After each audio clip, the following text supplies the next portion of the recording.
नमस्कार दोस्तों, मैं advocate Rajan Kumar Prasad, Delhi high court आज आपके सामने फिर से उपस्थित हूँ एक नए टॉपिक के साथ। आज का टॉपिक बहुत इंटरेस्टिंग होने वाला है और बहुत ही ज़्यादा मज़ेदार होने वाला है, क्योंकि बहुत सारे लोगों को ये लगता है कि हम डायरेक्ट अगर रजिस्ट्रेशन करवा लें तो हमारी सारी वैलिड है हिंदू मैरिज एक्ट के तहत, या फिर हम उस शादी को तोड़ नहीं सकते या फिर उसको चैलेंज नहीं किया जा सकता। इसी पर अभी अभी इलाहाबाद हाई कोर्ट ने एक जजमेंट दी है जिसके बारे में मैं आज बताऊंगा। स्टार्ट करने से पहले रिक्वेस्ट करूंगा कि चैनल पर अगर आप नए हैं तो प्लीज़ चैनल को सब्सक्राइब कर लें, वीडियो को अंत तक देखें जिससे कि वीडियो समझ में आ सके, और वीडियो को अंत तक अगर देखें समझ में आए तो प्लीज़ लाइक ज़रूर करें। इन सब के अलावा शेयर जरूर कर सकते हैं आप दूसरे लोगों तक, जिससे कि वो लोग भी लाभान्वित हो सकें। जी हाँ, चलते हैं टॉपिक की तरफ। टॉपिक आज का है, इलाहाबाद हाई कोर्ट ने अभी हाल फिलहाल में एक जजमेंट पास किया है जिसमें कि ये बताया गया है कि ये जजमेंट जो है 19/9/2023 को इलाहाबाद हाई कोर्ट ने दिया है और कहा है कि कोई भी मैरिज, हिंदू मैरिज एक्ट, उसके कुछ रूल्स हैं, रेगुलेशंस हैं जिसको फॉलो अप करना या फॉलो करना जरूरी होता है, कस्टम्स को फॉलो करना जरूरी होता है। अगर उन कस्टम्स को फॉलो नहीं किया गया है तो वो मैरिज बाकायदा वैलिड नहीं है। जी हाँ, अभी जो जजमेंट आई है इलाहाबाद हाई कोर्ट की, खासकर मैं आपको बता दूं कि 19/9/2023 को इस जजमेंट का नाम है स्मृति सिंह अलियास मौसमी Singh and others versus state of UP and another's. इस जजमेंट में जस्टिस संजय कुमार सिंह के द्वारा ये जजमेंट दिया गया है और बाकायदा इसमें हिंदू मैरिज एक्ट के बारे में, मैरिजेस के बारे में खासकर पूरा डिटेल में बताया गया है कि कौन सी मैरिजेस वैलिड हैं और कौन सी नहीं है। मैं आपको बता दूं, as per the Hindu rites and customs, हम अक्सर ये जानते हैं और हमें पता है कि हमारे अंदर, हमारे जो धर्म के अनुसार है या हिंदू धर्म के अनुसार है, उसमें बाकायदा 7 फेरे लेने बहुत ज़रूरी होती है, यानी जिसको हम सप्तपदी कहते हैं, वो होना बहुत ही ज़रूरी है। अग्नि के 7 फेरे लेना, अगर अग्नि के 7 फेरे आप लेते हैं तो ही आपकी शादी जो है वैलिड रहेगी। ये केस मैं आपको बता दूं, जो पिटिशनर है स्मृति सिंह अलियास मौसमी सिंह एंड अदर्स, इन्होंने जो है एक पिटिशन अपने पति के खिलाफ जो है मैरिज करने के बाद अपने पति के खिलाफ जो है डालने के बाद उसमें 490 उसमें केस डाला उनके खिलाफ, जिसमें 498A 498 डिस्ट्रिक्ट वाराणसी का है ये, और इसमें जो है 498A 323 504 506 354 आईपीसी के तहत एक एफआईआर दर्ज करवा दी। दर्ज करवाने के बाद जब पति को ये पता चला तो उसने एप्लीकेशन जो है हायर अथॉरिटीज़ को लगाई। हायर अथॉरिटीज़ के द्वारा जो इंक्वायरी की गई, उस इंक्वायरी में ये आया कि मौसमी सिंह जो हैं या स्मृति सिंह जो हैं, ये बाकायदा पहले पति के साथ शादी तो कर चुकी थी, लेकिन शादी के बाद भी किसी दूसरे व्यक्ति के साथ शादी करके और उसके साथ रह रही थी। पहले पति को सिर्फ हरास करने के लिए, टॉर्चर करने के लिए या उगाही करने के लिए इन्होंने ये केस डाला था। जब ये रिपोर्ट कोर्ट के सामने आई तो पत्नी के खिलाफ बाकायदा बाइगेमी का 494 के तहत जो है एक मुकदमा वाइफ के खिलाफ भी कोर्ट ने दर्ज कर दिया और उनकी पिटीशन जो है खारिज कर दी, या फिर उसमें उनसे जवाब मांगा और 494 में एक अलग से एफआईआर दर्ज करने का मौका दे दिया, पुलिस को कह दिया। जब ये एफआईआर दर्ज हुई, एफआईआर दर्ज होने के बाद बाकायदा जब ये कोर्ट में गया क्वेश्चन के लिए और चैलेंज किया गया, तो उसमें बाकायदा पति के द्वारा ये सारी बातें निकल के आई और कोर्ट ने जब पूरे केस को सुना और मीडिएशन में भी केस गया, पूरे केस को सुनने के बाद कोर्ट ने ये पाया कि बाकायदा इस केस में जो है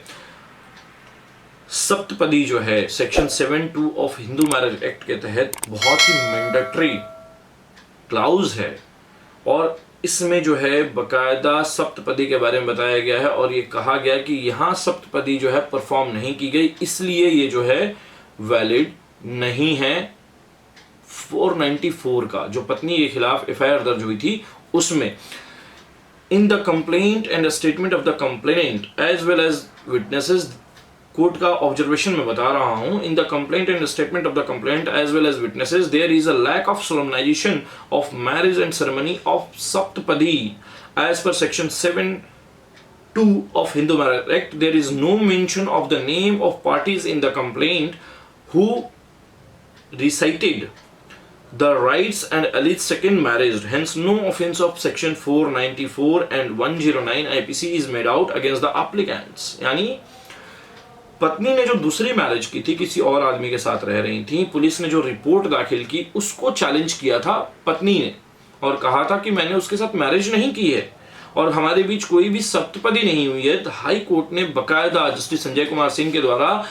ये क्लियर किया गया कि अगर दो जोड़ों के बीच में यानी पति और पत्नी यानी जो एक लड़का और एक लड़की के बीच में अगर सप्तपदी परफॉर्म नहीं हुई है यानी होली फायर यानी पवित्र अग्नि के अगर 7 फेरे नहीं लिए गए हैं तो वो मैरिज में काउंट नहीं हो सकता और ना ही उसको मैरिज माना जाएगा। तो यहाँ लड़की का ये कहना था, जो स्मृति सिंह थी उनका कहना था कि मैंने कोई भी मैरिज नहीं की है और पुलिस ने जो है अपने हिसाब से एक रिपोर्ट दाखिल की जिसके आधार पर मेरे ऊपर ये एफआईआर जो है की गई 494 एंड 109 आईपीसी का और कहीं से भी इसके सबूत नहीं है कि हमने सप्तपदी परफॉर्म की है या सप्तपदी हमारे बीच हुई है। इसी को देखते हुए हाई कोर्ट ने जो है बाकायदा ये जजमेंट दी और कहा कि अगर ये परफॉर्म नहीं हुआ सप्तपदी तो कहीं से भी 494 और 109 आईपीसी का केस नहीं बनता। इवन यहाँ तक कि अगर लास्ट में पैरा आपको बताऊं तो लास्ट पैरा भी बहुत कुछ स्पेसिफिक, अगर उसके पहले ऑब्जर्वेशन की अगर बात करूं तो as per the section 7 of the Hindu marriage act 1955 ceremonies in Hindu marriage is explained as under a Hindu marriage may be solemnized in accordance with the customs rites and ceremonies of the other party thereto, यानी जो शादी है वो दोनों ही पार्टियों के customs के हिसाब से यानी उनकी प्रथाओं के हिसाब से होनी चाहिए। दूसरा है where such rites and ceremonies includes the Saptapadi, this is the taking of 7 steps by the bride groom and the bride jointly before the sacred fire, यानी अग्नि के पवित्र अग्नि के 7 फेरे लेने होते हैं। The marriage becomes complete and binding when the 7th steps is taken, यानी एक शादी जो है वो एक दूसरे के साथ पति पत्नी जो है लड़का या लड़की जो है 7 फेरे लेने के बाद बंध जाते हैं। हमारा हिंदू मैरिज एक्ट कहता है सब क्लाउज 2 7 का सब क्लाउज 2 कहता है कि अगर राइट्स एंड सेरेमनीज के हिसाब से अगर 7 फेरे लिए जाते हैं तो ही वो बंधन माना जाता है या दोनों एक दूसरे के साथ बाइंडिंग हो जाते हैं, बंध जाते हैं, तभी ये माना जाएगा और मैरिज जो है तभी संपूर्ण रूप से मानी जाती है।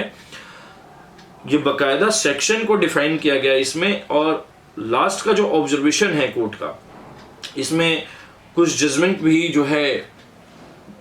डिस्क्राइब की गई या रेफरेंस के रूप में लिया गया हाई कोर्ट के द्वारा, जिसमें कि एपेक्स कोर्ट यानी सुप्रीम कोर्ट द्वारा एक केस था माधव राव जीवाजी राव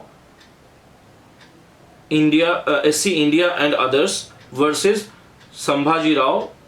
चंद्रोजी राव एंग्रे एंड अदर्स। ये बकायदा जो है पैरा नंबर 7 में ये ऑब्जर्वेशन सुप्रीम कोर्ट ने दिया है, the legal position is well settled that when a prosecution at the initial stage is asked to be questioned, the test of the applied by the court is to whether the uncontroverted allegations is as made prima facie established the offence. ये तो question के ऊपर इन्होंने ये बात कही है, लेकिन कुछ जजमेंट और भी लेकर आए हैं इसमें रेफरेंस के द्वारा। एपेक्स कोर्ट का ही है, सुप्रीम कोर्ट का ही है, जिसमें कि state of Haryana and others versus Chaudhary Bhajanlal and others है। इन सब में भी जो एफआईआर क्वेश्चन के लिए बारे में बताई गई है कि कैसे कैसे क्वेश्चन होगा और क्या नहीं होगा। इसके अलावा जो है Pepsi foods limited versus special judicial magistrate, ये केस का भी रेफरेंस दिया गया है। इसके अलावा दिलावर बल्लू कुरन वर्सेस स्टेट ऑफ महाराष्ट्र 2002 का सुप्रीम कोर्ट का ही दिया गया है, जिसमें कि डिस्चार्ज के बारे में बताया गया कि कब कब डिस्चार्ज किया जा सकता है, अगर प्राइमा फेसी नहीं बन रही है तो डिस्चार्ज किया जा सकता है। इसके अलावा एपेक्स कोर्ट का ही Som Mittal versus government of Karnataka के बारे में बताया गया है, ये भी जो है सेम डिस्चार्ज के ऊपर ही है और कोर्ट का पावर और साथ ही साथ हाई कोर्ट का इनहेरेंट पावर के बारे में बताता है कि क्वैश किया जा सकता है। Ravinder Singh versus Sukhvir Singh and others, ये भी जो है सेम पोजीशन पर इन्होंने कोट किया हुआ है और इसको भी रेफरेंस के रूप में लिया गया है। और बाकायदा जो लास्ट में जो दिया गया on the aforesaid discussion, this court is of the view that the criminal proceedings against the applicants initiated by the opposite party number 2 is nothing but a malicious prosecution with an ulterior motive which is clear abuse of process of the court, impound summoning order dated 21/4/2022 of the case is not sustainable. This court, under the facts and circumstances of this case, feels that it is the solemn duty of the court to protect apparently an innocent person, not to be subjected to such frivolous prosecution on the basis of wholly untenable allegations of and complaint. If criminal proceedings is allowed to go on, the same will tantamount to causing grave miscarriage of justice. Therefore, in order to secure the ends of justice, the impound criminal proceedings against the applicants is liable to be quashed. यानी wife ने जो है जो application डाली उसको बकायदा high court ने quash करते हुए ये जजमेंट पूरी पास की है, और इसमें बकायदा कई सारे जजमेंट के रेफरेंसेस दिए गए हैं। मैं आपको फिर से जो है इस जजमेंट का रेफरेंस एक बार बता देता हूं।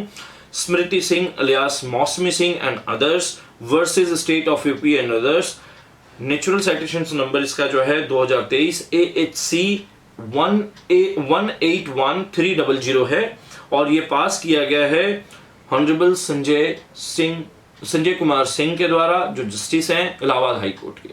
ये जजमेंट बहुत ही ज़्यादा फायदेमंद होने वाली है। यानी जो लोग सोचते हैं कि हमने अग्नि के साथ फेरे नहीं लिए, या हमने डायरेक्ट कोर्ट मैरिज कर ली, या फिर हमने हिंदू कस्टम्स के हिसाब से शादी की है और हमने चलो भाई मांग भर दिया, शादी हो गई हमारी, नहीं, ऐसा नहीं है। ना मांग भरने से, ना ही मंगलसूत्र पहनाने से ऐसा नहीं है कि आपकी शादी वैलिड हो गई। 7 फेरे लेने बहुत ज़रूरी हैं, और बिना 7 फेरे के हिंदू कस्टम्स में जो है अग्नि के 7 फेरे हिंदू कस्टम्स और सेरेमनीज में जो है ये परमिसिबल नहीं है या ये वैलिड नहीं है। तो इस चीज़ का ध्यान रखेंगे। उम्मीद है कि ये वीडियो आपको समझ में आई होगी, और आशा करता हूँ कि वीडियो अगर समझ में आई होगी तो प्लीज़ आप इसको लाइक करेंगे और दूसरे लोगों के साथ भी शेयर करेंगे। इन सब के साथ चलते हुए लास्ट में मैं आपसे रिक्वेस्ट करूँगा कि अगर चैनल पर नए हैं तो प्लीज़ चैनल को सब्सक्राइब जरूर करें और बेल आइकन को जरूर दबाएं, जिससे कि जो भी हम वीडियो लेकर आते हैं आप तक सही समय पहुंच सके। अगर कोई भी क्वेश्चन आपके मन में हो तो आप मुझसे कभी भी पूछ सकते हैं कमेंट के माध्यम से, या फिर मेरा व्हाट्सअप नंबर जो है हमेशा डिस्क्रिप्शन में रहता है, आप पूछ सकते हैं और जानकारी ले सकते हैं। इन सब के अलावा मैं एक बार रिक्वेस्ट करूंगा कि आप अक्सर मैंने देखा है कि मेंबरशिप नहीं लेते, तो 1 महीने का मेंबरशिप जो है बहुत ही मिनिमम अमाउंट में है, आप ले सकते हैं। आपकी सारी क्वेरीज उस 1 महीने में सॉल्व हो जाएंगी, या 2-4 बार बात करके, या 2-4 कॉल में हो जाएंगी, या 2-4 बार व्हाट्सअप करने में हो जाएंगी। तो आप मेंबरशिप जरूर लें अगर आप ले सकते हैं तो। बहुत ही नॉमिनल अमाउंट है, आप मुझे 400, 500, 1000 रुपये, 2000 रुपये आप पे कर देते हैं, वो नहीं चाहिए। आप मेंबरशिप लेंगे तो मुझे भी खुशी रहेगी कि मेरे चैनल पे इतने मेंबर हैं। बहुत बहुत धन्यवाद। इसी के साथ मैं advocate Rajan Kumar Prasad, Delhi high court, आज आपसे विदा लेता हूँ। बहुत बहुत धन्यवाद।